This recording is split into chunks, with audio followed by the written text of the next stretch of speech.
Le think tank Avenir Suisse développe des idées pour l'avenir de la Suisse.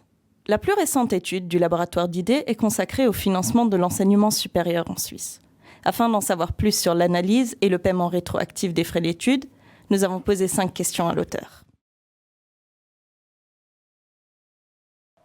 Le problème en Suisse du financement des études universitaires a pris de l'ampleur. D'un côté, le rendement des études reste élevé pour les étudiants. Mais le rendement fiscal, c'est-à-dire le rapport entre les coûts des études et les rentrées fiscales supplémentaires générées par les étudiants une fois qu'ils ont terminé leurs études, ce rapport est en train de baisser puisque nous avons de plus en plus d'étudiants qui ensuite travaillent à temps partiel. Donc, dans cette étude, nous avons examiné différentes alternatives pour résoudre ce problème. Nous proposons un nouveau modèle pour la Suisse. Il s'agit du remboursement rétroactif des frais d'études.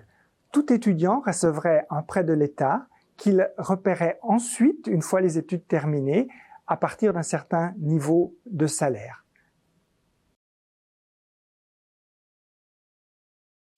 Tout étudiant qui en ferait la demande recevrait un prêt de l'État. C'est très important du point de vue de l'égalité des chances. Ce prêt serait à repayer ensuite à partir d'un certain niveau de revenus. Par exemple, à partir de 72 000 francs, le taux serait de 1% du revenu brut.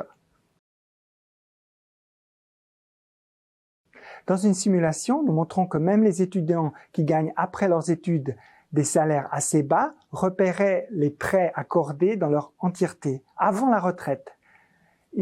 Certaines personnes avec des taux d'occupation bas ne repaieraient pas les prêts dans l'entier, mais cela dépend beaucoup des paramètres du modèle, c'est des paramètres politiques à discuter. Tant du point de vue du financement public des dépenses d'éducation que de l'égalité des chances, le remboursement rétroactif des frais d'études nous semble une solution valable, une solution qui d'ailleurs a fait ses preuves dans de nombreux pays, entre autres en Angleterre et en Australie.